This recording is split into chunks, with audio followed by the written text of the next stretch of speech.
Bonsoir à chacun d'entre vous. Merci de votre fidélité au programme Vue d'Auvergne. C'est un véritable bonheur que de vous retrouver dans nos soirées d'exception au cœur de la collection Vue d'Auvergne. 8 ans d'existence pour la collection Vue d'Auvergne. Vous nous avez manqué, j'ai envie de dire ça aussi simplement, aussi naturellement. Cette soirée se vit à l'Opéra de Clermont-Ferrand, sur la scène, grâce à notre hôte, entre autres, Jean-Pierre Henriot, merci d'être avec nous, merci de nous accueillir ce soir.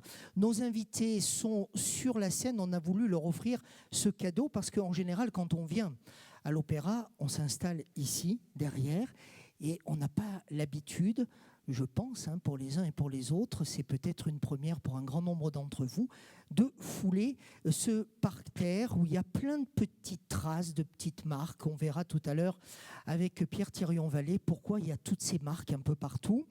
Nous sommes installés face au fauteuil de velours rouge, une soirée rendue possible grâce à Clermont-Auvergne Opéra et notamment l'un de nos partenaires fidèles de la collection Vue d'Auvergne, EDF. Merci à EDF Auvergne et à son délégué régional Hervé Poher que je salue et qui contribue à favoriser le développement culturel dans des lieux renouvelés et magnifiés comme celui de ce soir.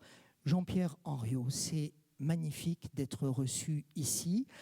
Clermont, Auvergne, opéra. Faut-il être un grand mélomane pour s'intéresser à l'opéra ? Non, certainement pas. Je n'étais pas moi-même un grand mélomane. Placez-vous légèrement par là. Voilà. Donc je me mets au bon endroit parce que sinon on ne va pas me voir. Donc non, pas du tout. Il faut aimer la musique, oui. La connaître, on la découvre, comme moi, au fil des années. Et on s'y attache. Il y a des genres qu'on préfère, d'autres qu'on aime moins. Mais finalement, au bout du compte, tous les publics y trouvent leur compte. Parce que c'est la musique, l'opéra et la musique qui va avec est d'une grande diversité. Et donc, il y en a pour tous les goûts. Si bien que on verra mes goûts à moi à la fin, je crois. Oui, on va en parler dans un instant. Donc, ce qui est important, c'est de dire, de redire, de se le redire. Oui. Pour certains, ça va être une première que de l'entendre. On monte des opéras, des pièces de A à Z. Absolument. Pierre Thirion-Vallée, tout à l'heure, nous expliquera comment on fabrique ces programmes. Mais vous, en tant que président, vais vous dire pourquoi. Expliquez-nous cette volonté culturelle. Alors, c'est une volonté affirmée avant même que, bien sûr, que je sois président il y a 3 ans. C'était déjà une volonté de Pierre et de l'équipe précédente de faire en sorte que toute petite opéra que nous sommes par rapport aux grands opéras nationaux, je pense à Bastille, je pense à Nantes, je pense à Toulouse, etc., eh bien, nous avons la prétention de faire de l'excellent travail. C'est-à-dire que nous travaillons ici sur place avec nos propres moyens. C'est-à-dire que nous créons nos propres décors, nous créons nos propres costumes. On ira tout à l'heure dans les ateliers. Oui, vous verrez les ateliers costumes qui sont... Alors là, pour l'instant, elles sont un peu en tournée, les filles, mais elles sont en train de préparer la collection, les costumes des Noces de Figaro, par exemple. Vous verrez, c'est magnifique. Et puis, les éclairages, c'est une éclairagiste qui crée à Clermont les éclairages. Et puis, bien sûr, Pierre Thirion-Vallée qui met en scène le tout, qui est le chef d'orchestre de tout ça. Et c'est important que de dire que les mécènes vous soutiennent aussi dans ces créations artistiques. Oui, alors on en a cité déjà un, moi j'en cite un deuxième, c'est la Fondation Michelin, qui nous aide beaucoup. J'en profite pour le remercier chaleureusement. Philippe Legré prendra la parole tout à l'heure, le secrétaire général. Mais il est vraiment, ils sont vraiment à nos côtés. Il est vraiment formidable, phénoménal. Formidable. Et donc, nous avons décidé de continuer, de poursuivre, peut-être d'amplifier, on en a parlé tout à l'heure avec Pierre, nos créations, parce que c'est l'image de marque, un savoir-faire local, auvergnat, clermontois. Et il n'y en a pas tant que ça dans le domaine de la culture qu'on peut exporter. Je vous arrête un instant à propos d'image de marque. Je vais saluer Nicolas Nuget, il est là, le président de Marc Auvergne, qui nous fait l'amitié d'être présent ce soir et d'être fidèle aussi aux émissions Vue d'Auvergne. Il vient avec plein de casquettes, dont celle, bien sûr, de Marc Auvergne. Le mécénat d'entreprise, le soutien, il est aussi possible de la part des petits porteurs, entre guillemets, Absolument. que nous sommes les uns les autres. Il y en a d'ailleurs ici, dans la salle, des mécènes qui sont mécènes pour 50 € ou pour 100 euros, ou pour 200 euros, mais pour pas des sommes gigantesques, parce qu'ils considèrent qu'ils ont un rôle à jouer dans la société culturelle locale et qu'ils peuvent nous aider par ce biais-là. Nicolas Niger est un de nos fidèles. Il nous a embringués dans la marque Auvergne et nous avons été la C'est une première, belle aventure, la marque Auvergne. la première association culturelle à être dans la marque Auvergne, avec l'ASM. Une dernière question, puis on va faire circuler la parole, bien sûr, Jean-Pierre Henriot. Vous, vos opéras préférés? Alors, j'allais y venir. Tout à l'heure, on me demandait ce que j'aimais. Alors, évidemment, moi, je suis un fan de Verdi, donc Traviata, évidemment. C'est un classique évident. Et puis, les Indes galantes de Rameau, c'est-à-dire cette fois-ci du baroque. Voilà. Comme quoi, il y en a pour tous les goûts, pour tous les publics, du baroque à des choses un peu plus contemporaines. Merci beaucoup en tout cas. Merci d'avoir accepté que nous venions ce soir. On partagera tout à l'heure le verre de l'amitié. Si vous voulez bien venir vous asseoir de ce côté, j'appelle Olivier Bianchi, maire de Clermont-Ferrand, à nous rejoindre. Merci Olivier Bianchi d'être avec nous. Merci de témoigner aussi votre fidélité et votre attachement à la collection Vue d'Auvergne, parce que ce n'est pas la première fois que vous participez à une soirée Vue d'Auvergne. Ce lieu, vous le connaissez par cœur. D'ailleurs, vous avez contribué sous une autre casquette. Vous n'étiez pas maire à l'époque, vous étiez adjoint à la culture. Vous avez contribué à faire cette magnificence du lieu. Oui, c'était un des enjeux majeurs quand on a repensé les lieux de spectacle vivant sur la ville. C'est dans le mandat 2008-2014, sous la houlette de Serge Godard, qui était à l'époque maire. Moi, j'étais adjoint à la politique culturelle. On a rénové l'opéra. C'est 18 millions d'euros pour avoir aujourd'hui un opéra à l'italienne de cette qualité, qui est un lieu un peu magique, il faut le reconnaître. 18 millions d'euros de rénovation. Ça nous a permis de loger l'Orchestre national d'Auvergne, qui est ici, et puis surtout de donner un écrin magnifique à la programmation de Clermont-Auvergne Opéra. Alors, le fait que le public soit installé là, je vais faire une confidence, c'est un petit peu à cause ou grâce à vous, puisque pendant le confinement, nous nous sommes téléphonés, on a imaginé ensemble un certain nombre d'émissions qui ont lieu avec le soutien de Clermont-Auvergne Métropole. Ici même, vous êtes passé dans le fauteuil de lever de rideau, qui est la suite de ce que je faisais à la télévision pour le groupe La Montagne Centre-France. Et du coup, moi, je me suis dit, c'est vraiment l'occasion d'offrir à toutes ces personnes de monter sur la scène. On ressent quelque chose de particulier avec ce décor.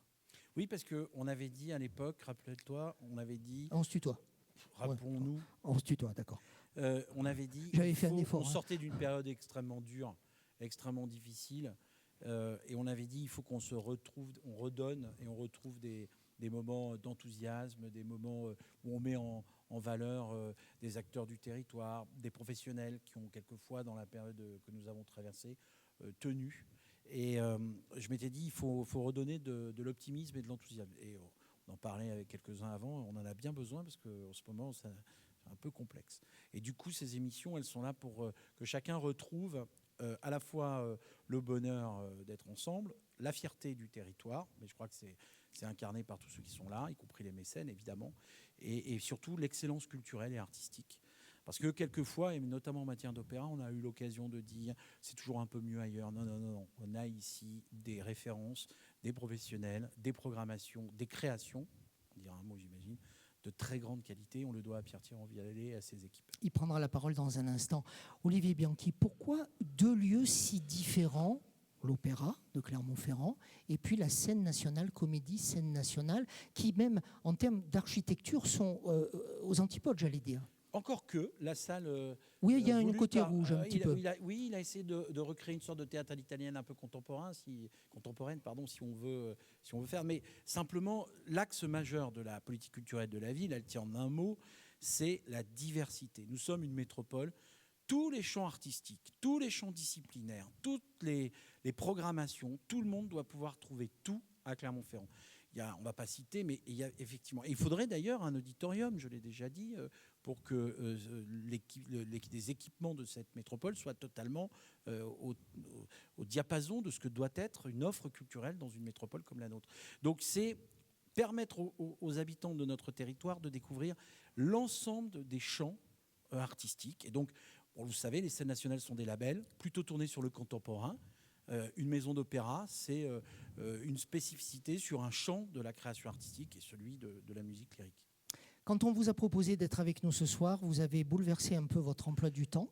Je vais repartir très vite. Vous allez repartir très vite, tu vas repartir très vite, parce que ça te tenait vraiment à cœur, Olivier, d'être ici ce soir avec nous et puis de parler à nouveau culture. Ouais. Clermont-Ferrand, capitale européenne de la culture. La démarche est lancée avec... en ligne de mire, en fait, une fédération de tous les acteurs du Massif central. Exactement. Et pas que de la capitale qu'est Clermont-Ferrand. Quel est l'intérêt d'aller aussi loin? Alors, 2 mots. D'abord, peut-être, j'ai voulu venir parce qu'il faut que les Clermontois et les Clermontoises qui nous regarderont dans quelques jours sur cette émission comprennent bien que le centre Clermont-Auvergne-Opéra, pardon, j'ai failli bugger sur l'ancien nom, mais est une maison d'opéra qui a des spécificités dont on doit être extrêmement fier. Jean-Pierre Henriot, le président, l'a expliqué. Production, coproduction avec les autres maisons d'opéra françaises, depuis le voyage à Reims, je m'en souviens. Et surtout, je veux le dire, ils travaillent sur quelque chose d'extrêmement important.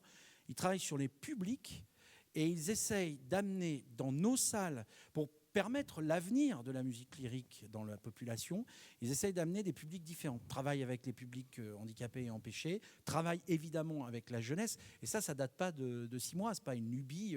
C'est une ligne qui est tracée par la direction artistique de cette maison depuis au moins 20 ans.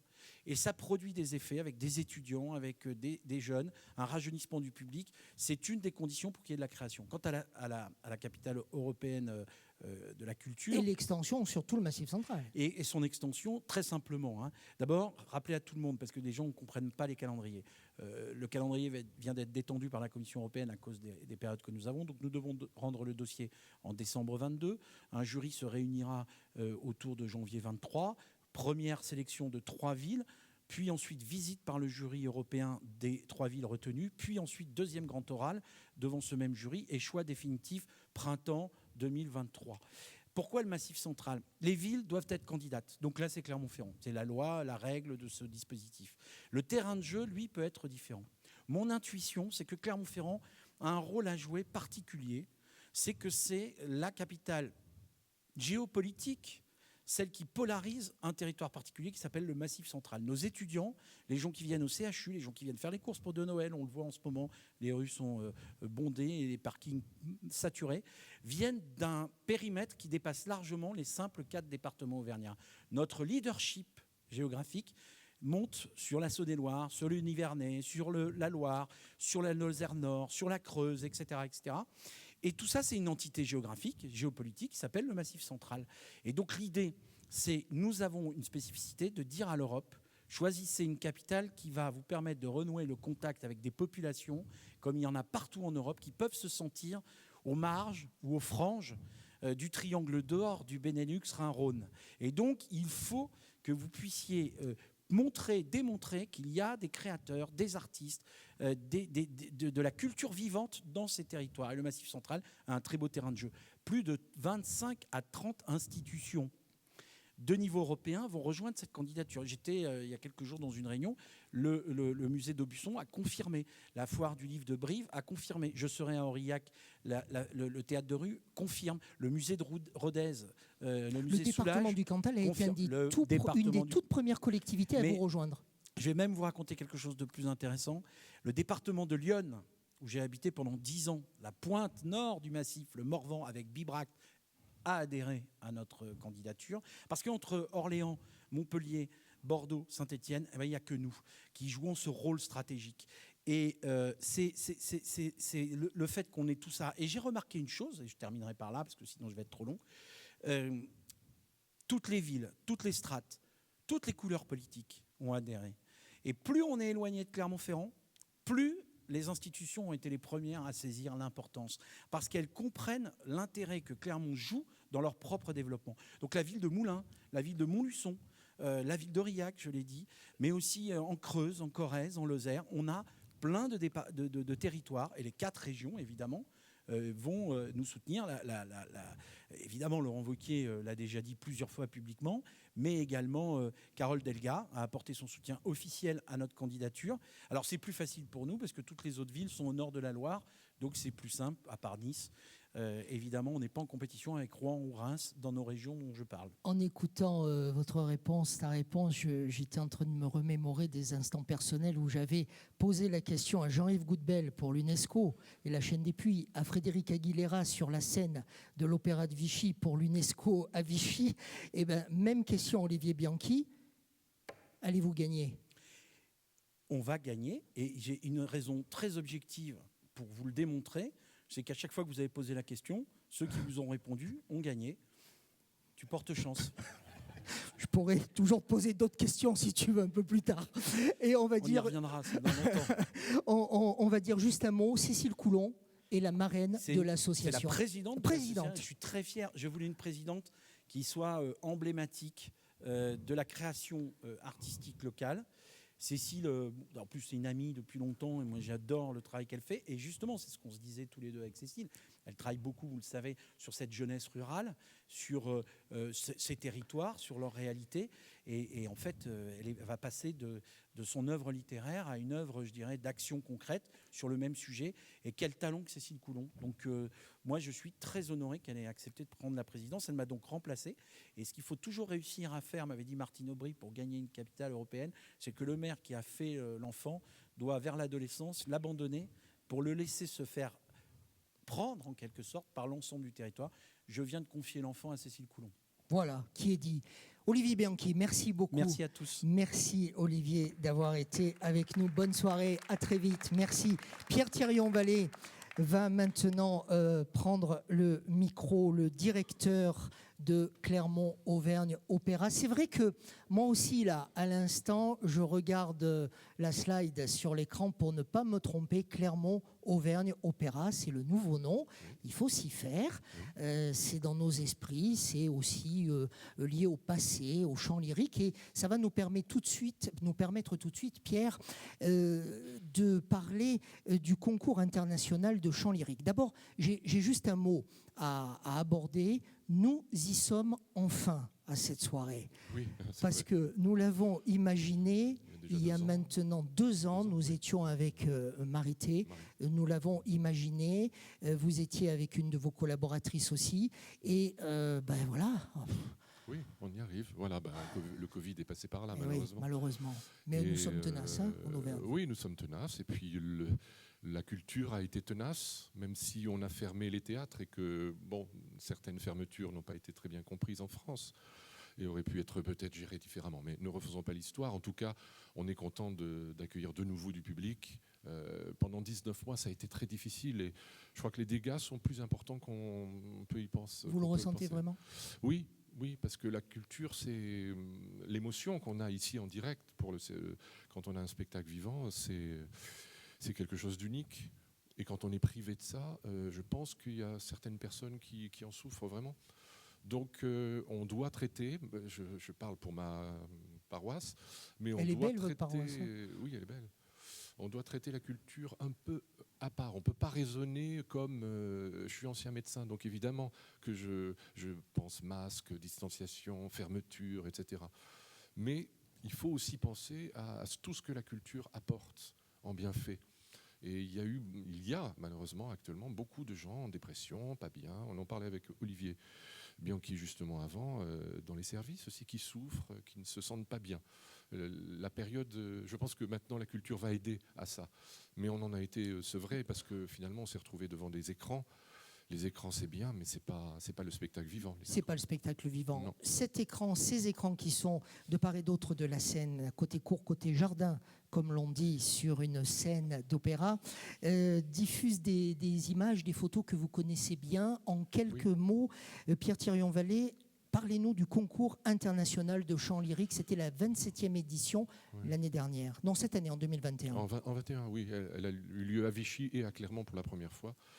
Ce concours, moi, je le connais puisque c'est mon professeur de chant, Bernard Planté, qui l'a créé en 1985, première édition. Ça ne nous rajeunit pas de parler de Bernard Planté. Voilà. Et le Centre lyrique est né en 83. Moi, je prends la direction des opérations, si j'ose dire, en 97-98, à la disparition de Bernard.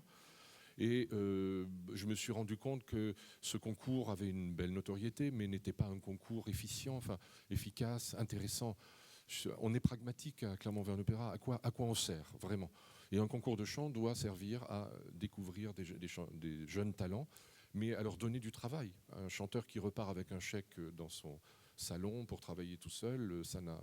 Voilà, on voit Alexis Birkus ça n'a à l'instant. pas vraiment d'intérêt. Oui, Alexis qui a gagné donc, un rôle dans la Somnambule. Donc, depuis 20 ans maintenant, le concours a été professionnalisé. Déjà, les membres du jury, toujours d'un très haut niveau, on avait Katia Ricciarelli qui était présidente du jury, des directeurs d'opéra qui sont coproducteurs d'œuvres que l'on monte, que l'on va monter. Donc, je rejoins ce que disait mon président précédemment. Donc on produit, ici on va produire la Somnambule en janvier. Alors parlons justement des productions.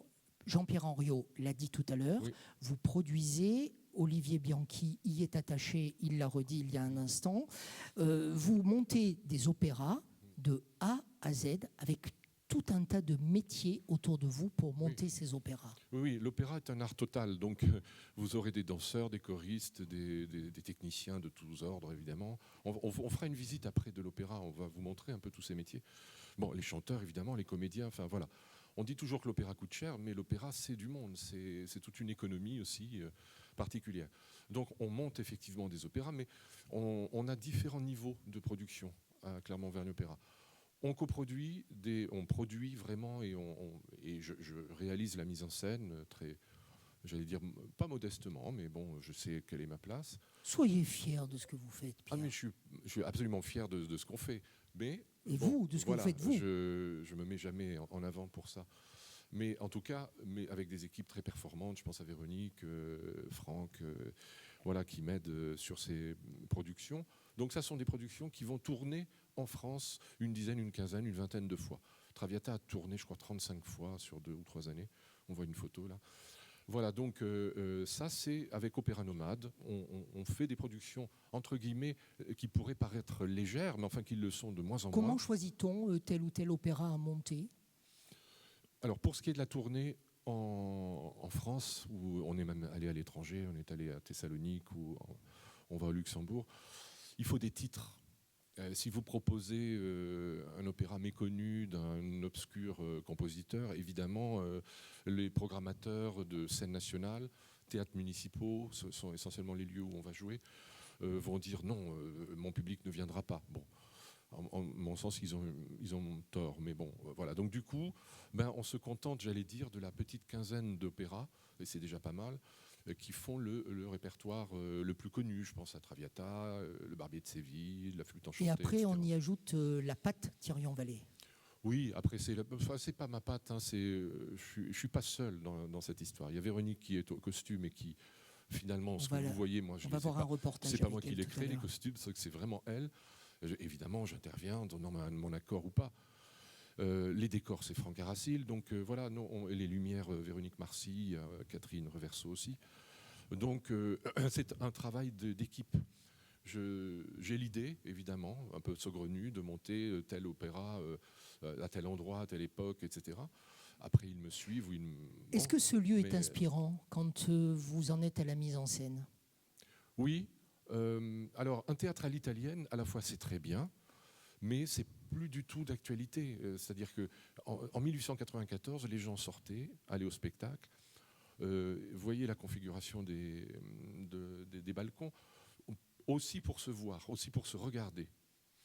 Quand on allait à l'Opéra Comique pour la création de Carmen, par exemple, ça a fait scandale parce que c'était que des familles qui venaient les soirées ou les dimanches pour marier la dernière jeune fille ou le dernier rejeton. On venait choisir aussi celui avec qui on partagerait sa vie socialement. Voilà, on se regarde. D'ailleurs, vous voyez, la loge soi-disant du maire et la loge du préfet sont les pires endroits pour vraiment voir. C'est pas faux. Un opéra. Mais alors, ceci étant dit, j'ai eu l'occasion de regarder un spectacle depuis la loge du maire. C'est pas forcément le meilleur des endroits. On dit que c'est un théâtre à l'italienne, c'est un théâtre français, puisqu'il n'y a pas de loge, il n'y a pas des balcons avec uniquement des loges comme en Italie.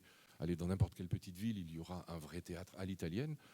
Mais ceci dit, il y a une magie parce qu'on sent la poussière, on sent les efforts, on sent. À propos de poussière, pourquoi toutes ces marques-là au sol? On me l'a fait remarquer à plusieurs moments de l'après-midi. Le plancher a été aplani, il y avait une pente auparavant, et ça montre que le théâtre, l'opéra est un animal vivant.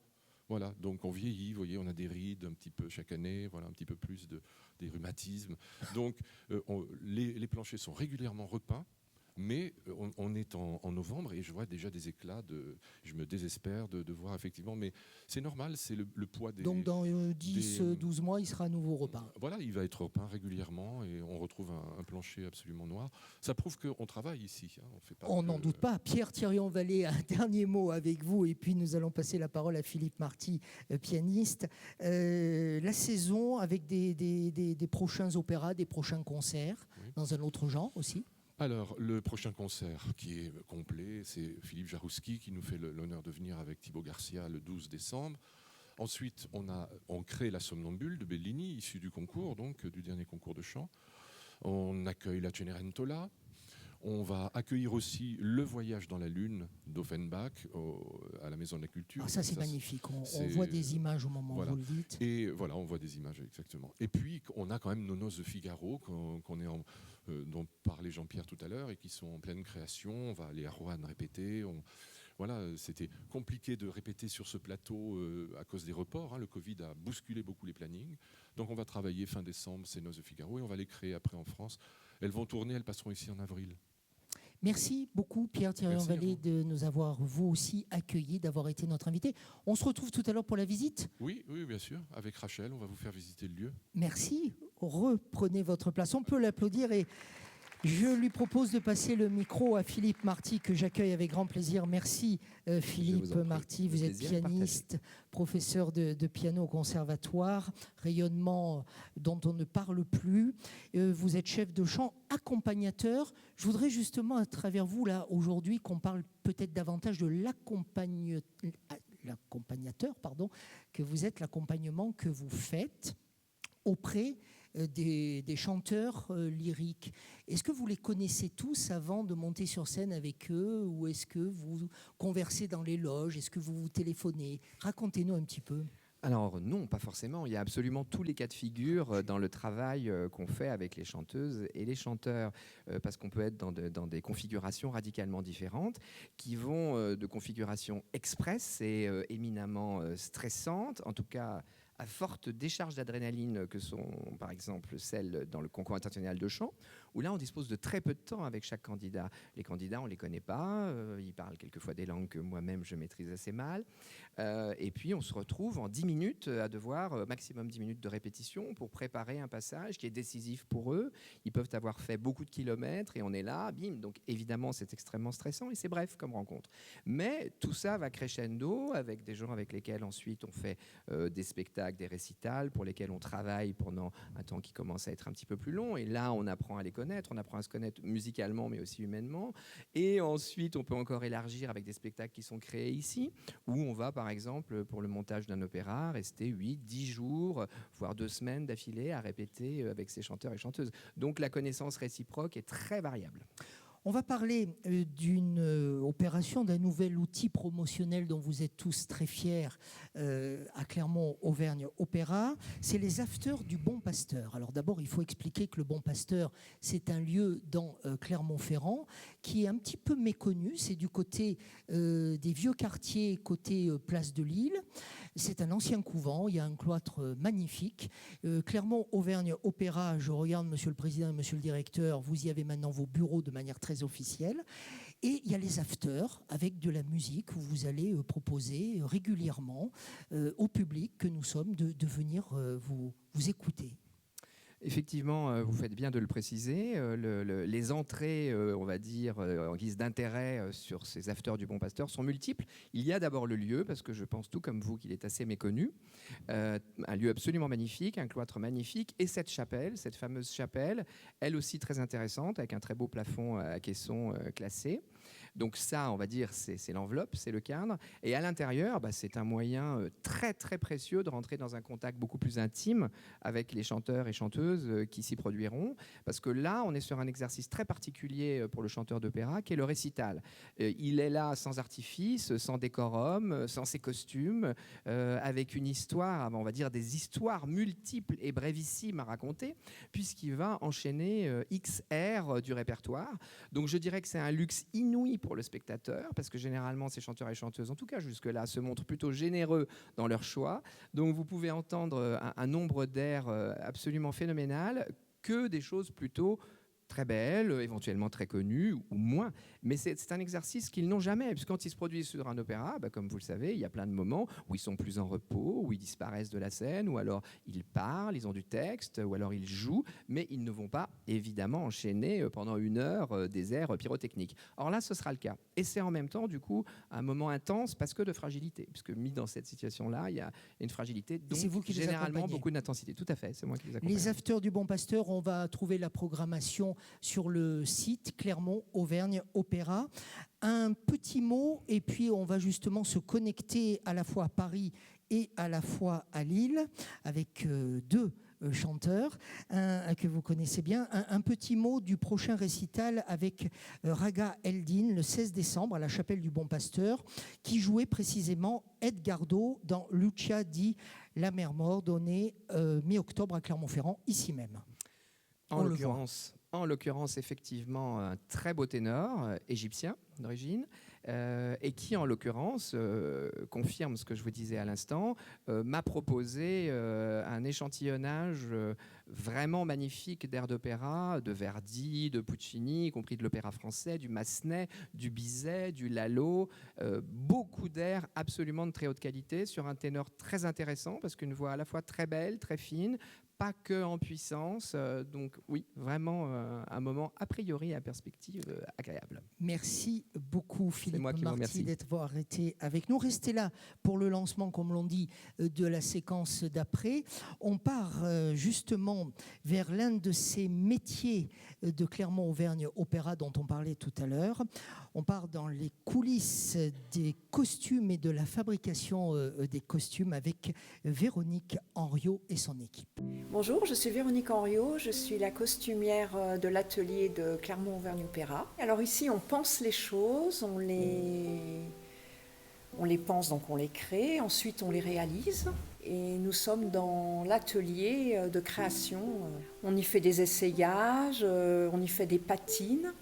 Voilà, on fait tout ce qui concerne un costume de A à Z. Donc là, c'est des costumes qui concernent l'opéra Les Noces de Figaro. Ici, vous en avez quelques croquis. Et là, vous avez quelques réalisations de ces croquis. Tout part déjà d'une rencontre avec le metteur en scène. Pierre voulait situer Les Noces de Figaro au 18e, donc c'est toujours lui qui donne le ton. Je fais des propositions de formes, de coloris. Là, j'avais vraiment envie de travailler le jean, le denim, pour donner un peu plus de modernité, on va dire, parce que des fois, j'en ai un peu marre de faire des choses un petit peu trop historiques. Donc, je commence par faire des croquis. Ensuite, le metteur en scène valide ou pas.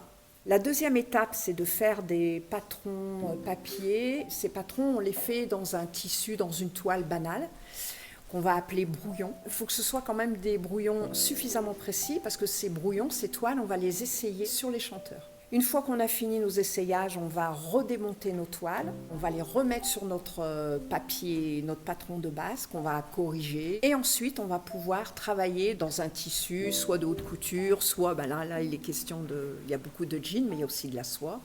Voilà, ça nous évite déjà de brouiller du tissu et puis de faire quelque chose de beaucoup plus précis. Là, on sait par ce croquis qu'il s'agit d'un jean, du denim usé. Voilà, donc là, c'est une maquette. Là, vous avez tout un lot de toiles. Donc des toiles, des brouillons, mais des brouillons quand même suffisamment précis, puisqu'on va faire que 2 essayages. On fera un essayage dans cette toile, et le dernier essayage, ça sera au moment des dernières répétitions, donc le tissu sera très avancé. Alors être costumière, c'est aussi gérer les accessoires, donc faire de la transformation. Là, j'avais trouvé des chaussures qui étaient blanc cassé. Donc, j'ai fait un mélange de teinture pour cuir ou toile pour arriver à peu près à un bleu bleu dénime. Ces bottines en cuir, elles étaient beiges, donc pareil, pour obtenir à peu près le bleu de ce costume, j'ai fait des mélanges de teinture et puis j'ai agrémenté de ruban pour que ça fasse un peu plus 18e. J'aime beaucoup le Rigoletto, parce que Rigoletto, on a beaucoup dépoussiéré. Ça, c'est quelque chose qui me plaît, c'est-à-dire on identifie une époque et puis après, on engomme le côté très historique. Et là, on avait travaillé beaucoup de matières différentes, un mélange de matières, des très belles soies, des très beaux lins, mais aussi du cuir façonné, par exemple, python. On avait fait des gilets dos nus pour les hommes. Enfin, c'était vraiment, j'ai beaucoup aimé cette série de costumes. Costumière à Clermont-Auvergne. Bonjour, je suis... Opéra, voilà. Oh, bon, on lui dit bonjour à nouveau. On va à présent se connecter avec deux endroits différents de notre pays. On va retrouver en direct Herminie Blondel et Florian Bisbrook. Herminie Blondel est soprano, Florian Bisbrook est ténor. Ce sont deux très grandes voix du répertoire classique. On a tous un petit peu maintenant l'habitude de toutes ces visios. De temps en temps, elles nous font du bien et de temps en temps, elles nous rendent véritablement service. On va se connecter en direct avec la salle Gaveau à Paris. Recording in progress. Voilà, ça, bien évidemment, c'est normal. C'est Zoom qui nous dit qu'on enregistre l'entretien. Et nous avons Florian Bisbrook qui est avec nous. Bonsoir, Florian. Herminie va se connecter aussi à son tour. Florian, comment allez-vous ? Bien, je vais très bien, merci beaucoup. Bonsoir à tous. Merci. Vous connaissez cette salle de l'Opéra de Clermont-Ferrand. Pour quelle raison la connaissez-vous ? Alors, je connais cette salle parce que j'ai incarné le rôle de Ali dans l'Italienne à Alger en 2019. Et ensuite, parce que j'y suis déjà passé aussi cet été pour le concours de Clermont-Ferrand, pour la demi-finale. Dont on vient de parler avec Pierre Thirion-Vallée. Pourquoi avoir été un jour vers le chant lyrique ? Alors, je suis venu au chant lyrique assez jeune, je dois le dire, parce que j'ai fait partie d'énormément de chorales, donc amateurs quand j'étais plus petit. Et j'ai toujours voulu faire du chant, en fait, dans ma vie en général. J'ai toujours voulu prendre des cours de chant, sauf que pour un homme, prendre des cours de chant, ça se fait qu'à partir de 18 ans.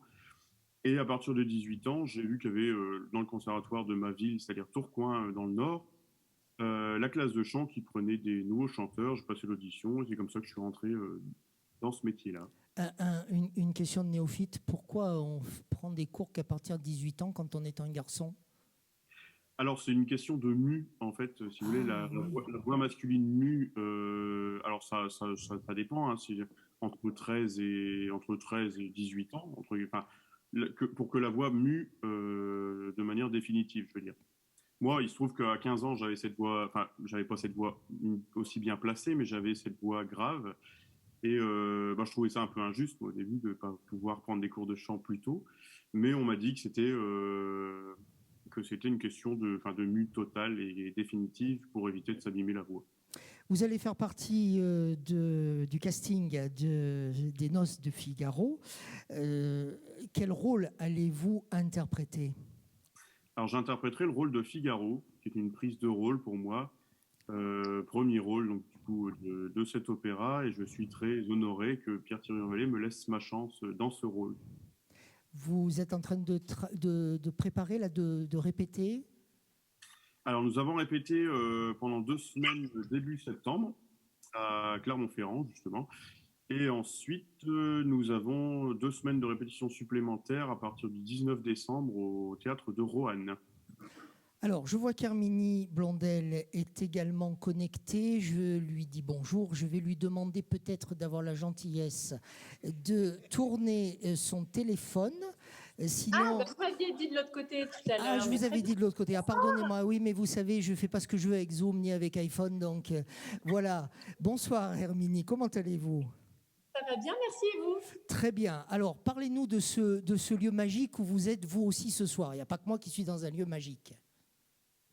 Oui, moi je suis dans un lieu magique puisque je suis à la salle Gaveau ce soir pour le récital de Ludovic Tézier. Donc c'est une grande, grande chance. Et la salle Gaveau m'accueille pour faire ce live en direct avec l'Opéra de Clermont-Ferrand. Donc merci beaucoup à eux. Merci à vous d'avoir pu vous libérer quelques instants, quelques minutes. Vous êtes entré en chant lyrique, comme l'on dit, en 2019. Qu'est-ce qui vous a poussé, Herminie, à aller vers le chant lyrique ? Alors moi, j'ai décidé que je serais chanteuse d'opéra quand j'avais 5 ans. C'est-à-dire que mes parents m'ont emmenée voir la flûte enchantée et j'ai été absolument émerveillée. J'ai dit, c'est ça que je veux faire. Qu'est-ce qui faisait que dès vos 5 ans, vous le saviez ? C'est viscéral, c'est-à-dire que ça m'a pris aux tripes et je me suis dit, mais c'est extraordinaire. On raconte une histoire en chantant. C'est tout ce que j'aime. Qu'est-ce qui est difficile dans votre métier ? Alors, ce qui est difficile, surtout ce qu'on a vu ces 2 dernières années, c'est qu'on n'a jamais rien de sûr.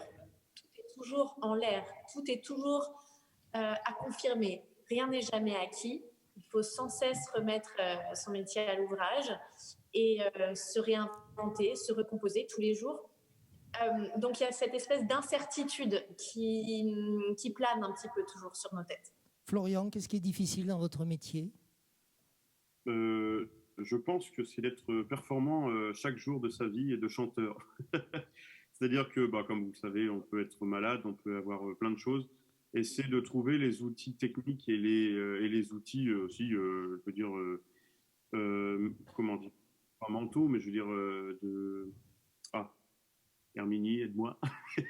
Les outils techniques ou les outils pour garder la voix, c'est ça ?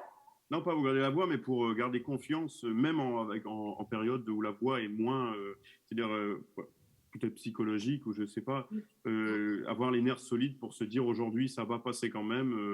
Je ne sais plus quelle chanteuse disait ça, mais disait je suis en forme un jour dans l'année, c'est le jour où je ne chante pas. Et je trouve que c'est une très belle phrase. Parce que c'est exactement ça qui se passe dans notre métier. C'est magnifique. Alors, même question à l'un et à l'autre, mais cette fois-ci, on commence par Florian pour la réponse. Qu'est-ce qui est magique dans votre métier ? Qu'est-ce qui est magique ? C'est de faire rêver les autres en rêvant soi-même quelque part. Parce que incarner un rôle à l'opéra, c'est incarner quelque chose ça fait 200 ans que ça a été composé, 250 ans pour certains rôles. Et on se dit... cette fois-ci, c'est mon tour. Qu'est-ce que j'ai à défendre là-dedans ? Et de voir le public qui se dit ah oui, ça me parle, ça me touche. Ça, c'est quelque chose d'extrêmement magique pour moi. Herminie ? Je rejoins totalement Florian là-dessus. Le fait de pouvoir émouvoir le public, de pouvoir toucher des êtres humains par notre voix, par notre jeu, par la musique des compositeurs, de pouvoir donner voix à cette musique. Ça, c'est aussi, pour moi, il y a un autre moment magique, c'est le moment où l'orchestre arrive. Et parce qu'en général, pendant les répétitions, on répète avec piano. Et puis, sur la dernière ligne droite, on répète avec l'orchestre. Et là, tout d'un coup, la musique prend une dimension supplémentaire et on a toute cette richesse, toutes les différentes couleurs. Et c'est comme si tout d'un coup, ça sortait et ça brillait de mille feux. C'est absolument magique, ça, ce petit moment-là. Florian, Herminie, vous êtes là ? Oui, on est là. Vous voulez bien nous faire un petit cadeau ? Avec plaisir. Vous me voyez arriver ? De loin. Qui commence ? Florian commence, Herminie poursuit ? Et qu'est-ce que vous voulez qu'on vous chante, du coup ? Ce que vous voudrez, un petit air des Noces de Figaro, je ne sais pas, ce que vous voudrez. Eh bien, je vais commencer par l'air le plus connu, certainement, des Noces de Figaro. Enfin, je vais vous faire quelques phrases, évidemment. Ça va être le deuxième air de Figaro. Vous ne le voyez pas, mais le public est ravi. Le public est ravi. Allez, c'est pour nous, c'est cadeau. Non piantrai farfallone amoroso, notte e giorno d'intorno girando, delle belle turbanue riposo, narcisetto adoncino d'amor. Delle belle turbanue riposo, Narcisetto adoncino d'amor. Herminie? Oui, ben, je vais vous faire une petite phrase de Dove Sono, qui est le deuxième air de la comtesse. Alors, j'ai beaucoup de chance parce que j'ai de la place. Je vais me mettre un tout petit peu Ah plus. oui, c'est mieux d'être à la salle Gaveau pour ça. C'est ça. Je suis au 5e étage. Hein, voilà.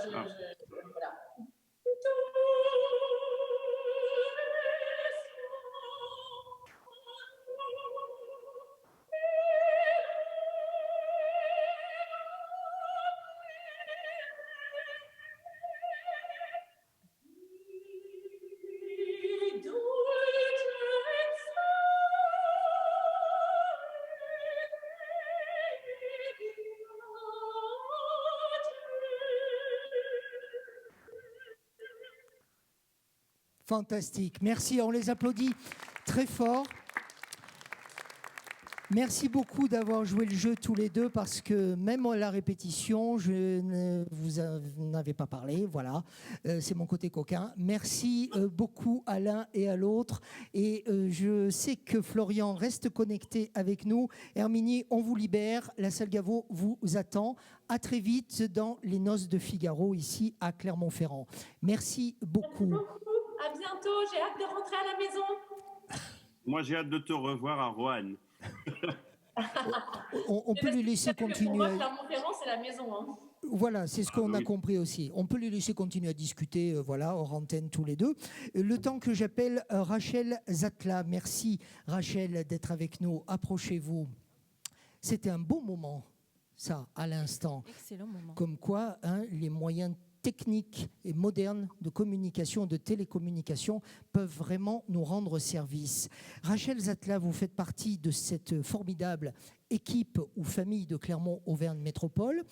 Clermont-Opéra. Pourquoi j'ai dit Clermont-Auvergne Métropole? Je savais que j'allais la faire, celle-là. Et j'ai tenu jusqu'à maintenant Clermont-Auvergne Opéra. Voilà. Et vous vous occupez de médiation culturelle pour rendre accessible l'opéra au plus grand nombre et surtout aux plus jeunes. Racontez-nous. Rapprochez-vous. C'est tout à fait ça. Donc moi, en tant que médiatrice culturelle pour Clermont-Auvergne Opéra, je m'occupe donc effectivement de tous les publics et exclusivement du renouvellement de ce public, puisque bien sûr on accueille beaucoup d'enfants de moins de 27 ans. C'est notre cible un petit peu à Clermont-Auvergne. Il est réceptif ce public quand vous leur parlez, quand vous lui parlez d'opéra? Oui, tout à fait. Alors les plus petits sont beaucoup plus réceptifs que les collégiens ou lycéens qui ont déjà beaucoup d'a priori sur la musique classique en général et puis encore plus sur l'opéra, l'art lyrique, qu'ils ne connaissent pas malheureusement.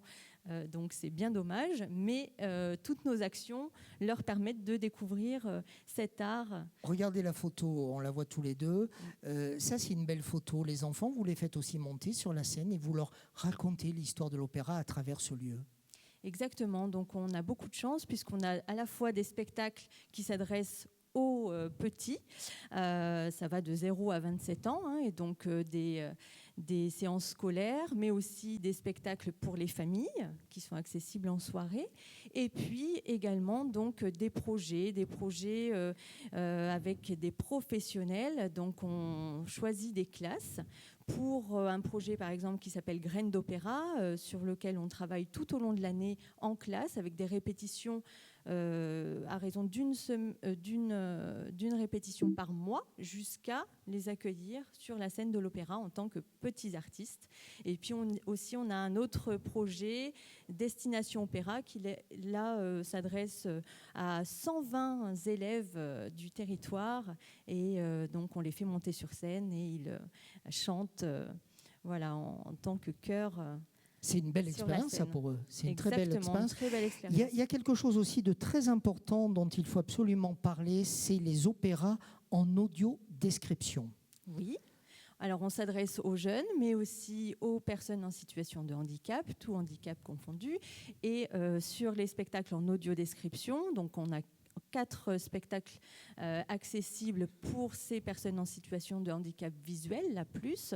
On leur permet, on travaille avec Accès Culture notamment, une association très performante dans cet art qu'est l'audiodescription, parce que c'est vrai que c'est un vrai métier. Et on essaye de leur rendre possible de voir l'opéra. Alors, c'est une question que j'aurais dû poser à Pierre Thirion-Vallée. Tant pis, je vous la pose à vous à cet instant parce que ça a un sens. Avec toutes les télés qui sont sur la scène, celles qui sont derrière nous, quand c'est un opéra en italien, en allemand, tout est sous-titré. Donc, on peut suivre l'opéra sans aucune difficulté. Exactement. Donc là, c'est un de mes collègues qui est d'ailleurs chargé de surtitrage, pour permettre à tous les spectateurs, y compris aussi aux personnes sourdes et malentendantes, de suivre les spectacles et de l'histoire, de comprendre l'histoire en temps réel. Combien d'enfants au total chaque année passent dans l'ensemble de ces ateliers ? Alors, c'est environ 6 000 scolaires en temps normal, hors période Covid. Et puis également donc, des ateliers de pratique artistique, des visites de ce magnifique lieu, des rencontres autour des métiers avec les artistes, les techniciens. Et puis les spectacles qui aussi suscitent des vocations, comme l'a dit Herminie. On peut aussi donner envie à tous ces jeunes de, pourquoi pas, devenir chanteuse d'opéra. Je regarde la petite fille qui est en train de se regarder dans le miroir des loges pendant une visite. Des loges est toujours magique. Les loges sont qui toujours s'y croit un petit peu, qui rêve d'être chanteuse sans doute. Merci beaucoup Rachel Zatla pour tout ce que vous faites et puis d'être venue aussi en parler ce soir. On se retrouvera tout à l'heure pendant les visites et autour du cocktail. Merci beaucoup. On applaudit Rachel Zatla. Le temps passe, vous connaissez le principe de cette émission. On essaie d'enchaîner aussi les entretiens relativement rapidement. On pourrait passer beaucoup de temps avec chacun, mais l'objectif est justement de peut-être pas approfondir tous les sujets, mais d'avoir une vue globale de la thématique de ce soir. Et ce soir, nous sommes bien au cœur de cet opéra, ici, avec Clermont-Auvergne Opéra et les personnes qui sont sur cette scène dont vous êtes pour revivre avec nous une de ces nouvelles soirées de la collection Vue d'Auvergne et des soirées d'exception. J'appelle à présent Philippe Legré. Merci Philippe Legré d'être avec nous. Venez, rejoignez-moi, prenez le micro. Vous êtes le délégué général de la Fondation Michelin Entreprises. Merci beaucoup d'être avec nous. On va parler à ce moment-là de notre soirée aussi du rôle important des mécènes. Déjà, le fait même de vous interviewer, c'est presque un exploit parce que le secrétaire général de la Fondation d'entreprise Michelin, ou Fondation Michelin d'entreprise, n'accepte pas forcément les mises en valeur, les mises publiques.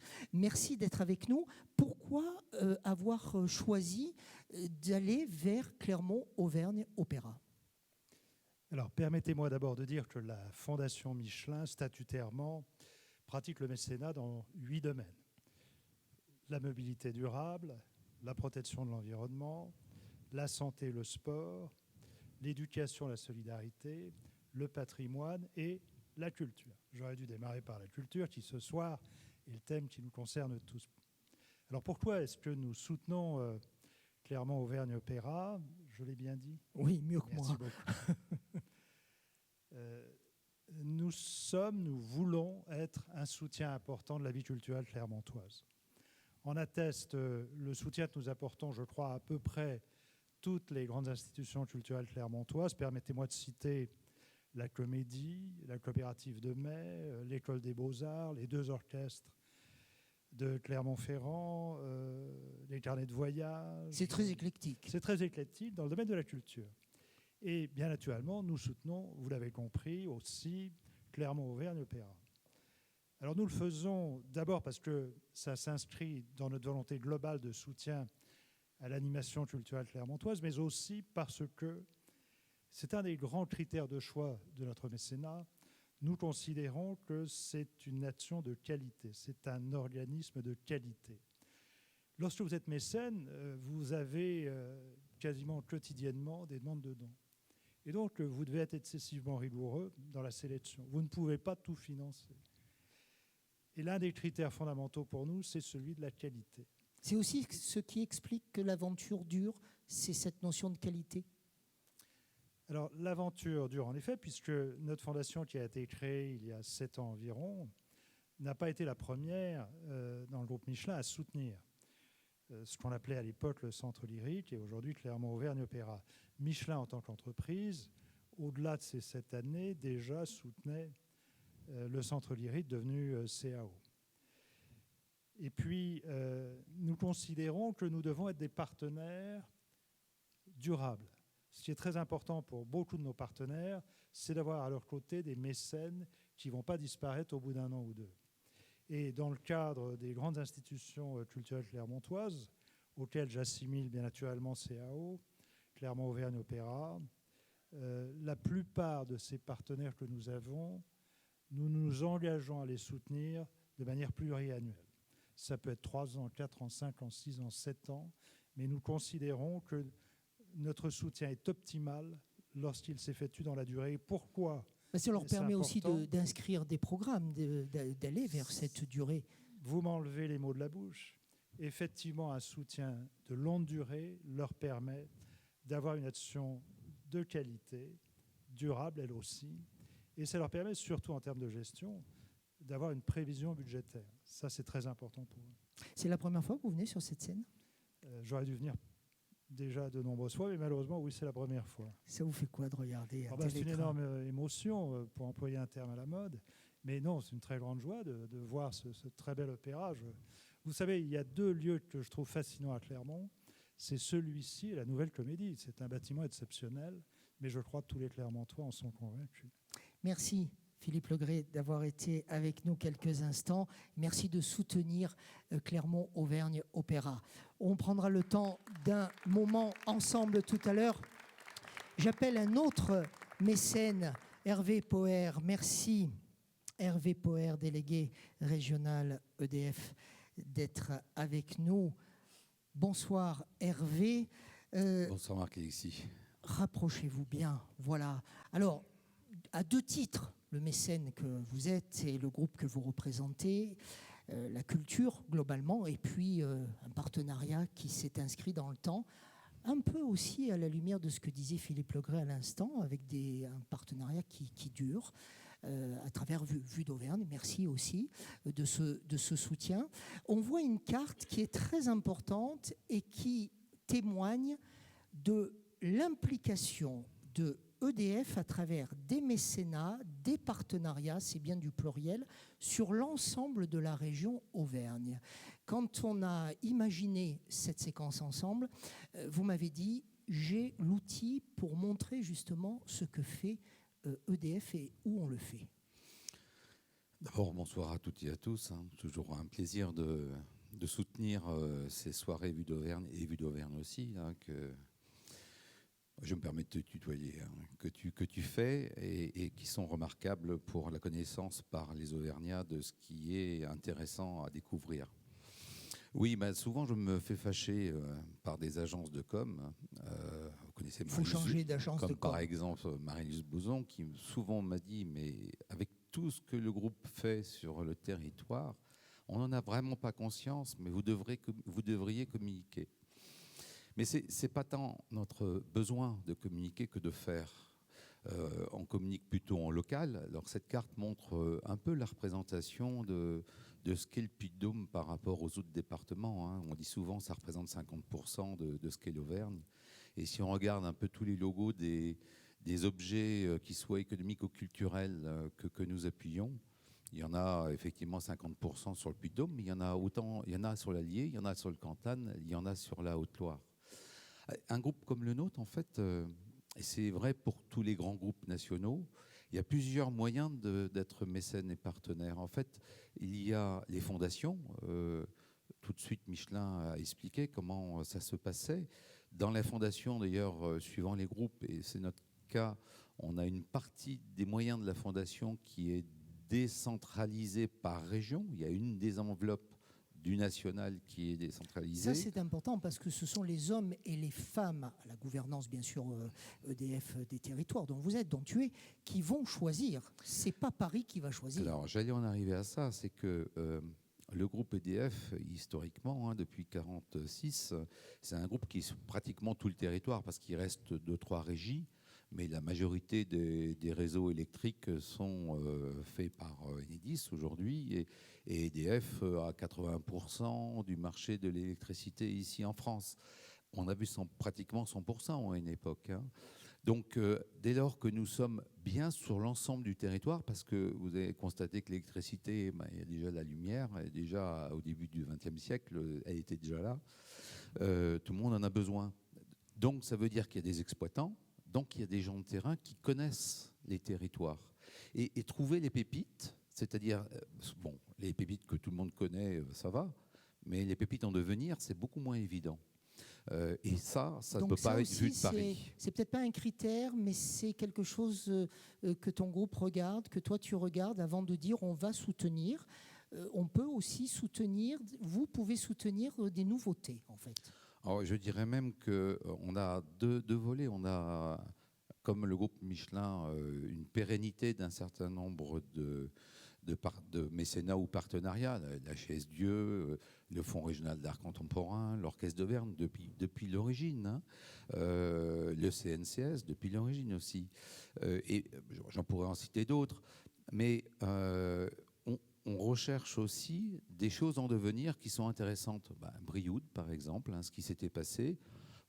Quand j'ai rencontré Jean-Louis Prat et le président de l'association du Doyenné, c'était clair que du niveau d'un ancien directeur de la Fondation MAG qui avait rencontré toute sa vie Miro, Chagall et les autres, forcément, ça allait avoir du poids pour pouvoir organiser quelque chose. Réussite pour l'Auvergne. Bon, à Saint-Saturnin, pas très loin de nous, les Jours de Lumière, c'était sympathique il y a quelques années. C'est devenu beaucoup plus professionnel ces dernières années. Ça méritait aussi un soutien. On salue Patrick Leperc. On salue que vous connaissez Patrick Leperc, bien évidemment. Tout à fait.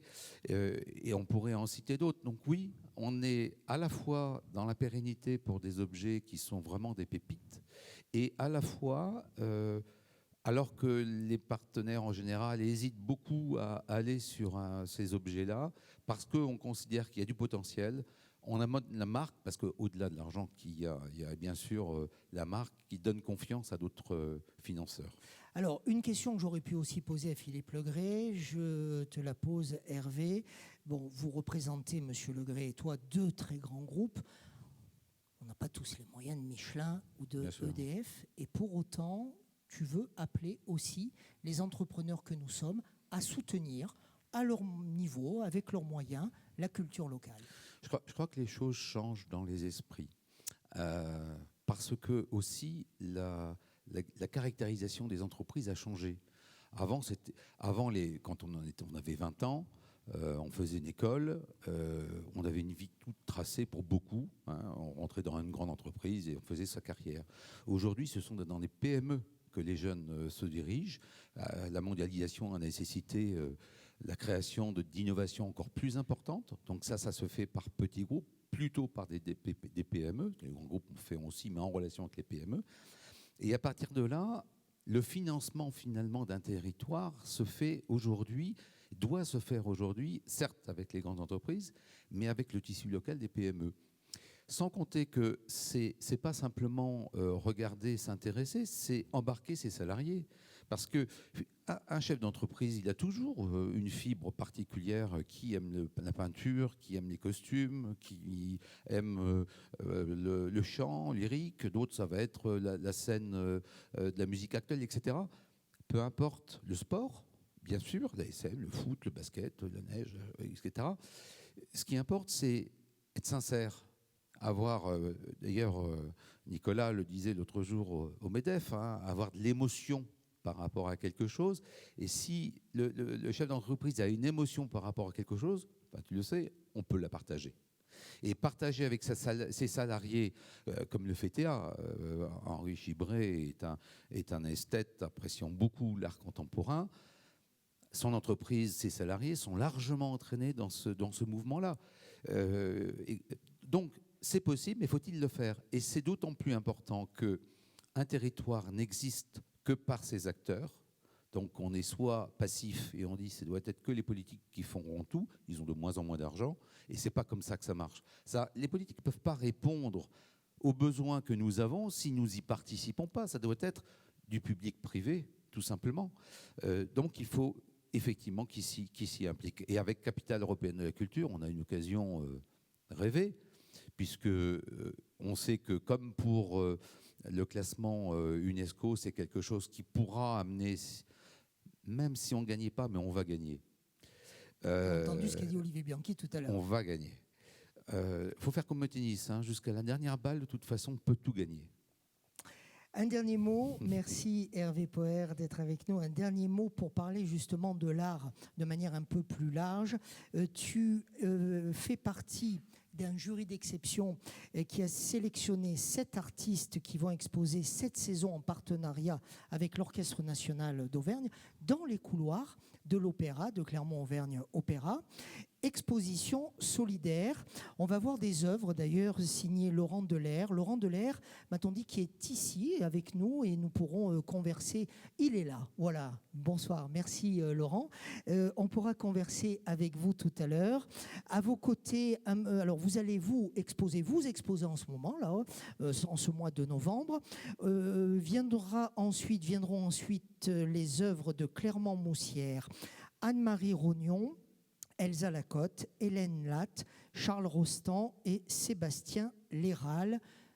Faire partie de ce jury, c'était naturel? Non, mais c'est un exemple concret de la transversalité qu'il faut réussir à faire. Hein. Bravo au directeur de Clermont-Auvergne Opéra d'avoir proposé à Lila Forcade d'organiser sur un lieu qui accueille plusieurs types de publics, plusieurs types de spectacles, de concerts, d'avoir encore une troisième branche qui est la branche artistique, peinture, art contemporain, à exposer à l'intérieur de l'opéra. C'est exactement l'exemple typique de ce qu'il va falloir dans les 2 ans qui viennent.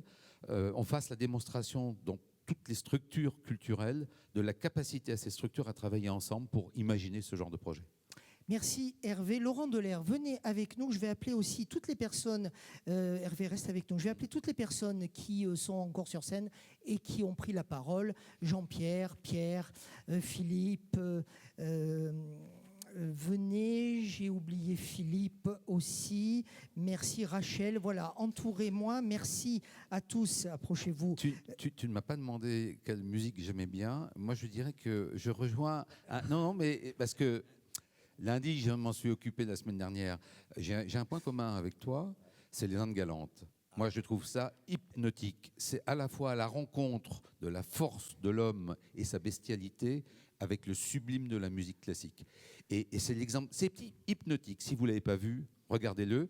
Le Fonds régional d'art contemporain a acheté un des 10 numéros numériques qu'il a le droit d'exposer et actuellement l'a jeté à 10 ans d'exploitation de ce court-métrage. Hervé, dans 2 ans, Vue d'Auvergne, il y a 10 ans, tu co-animes, d'accord ? Voilà.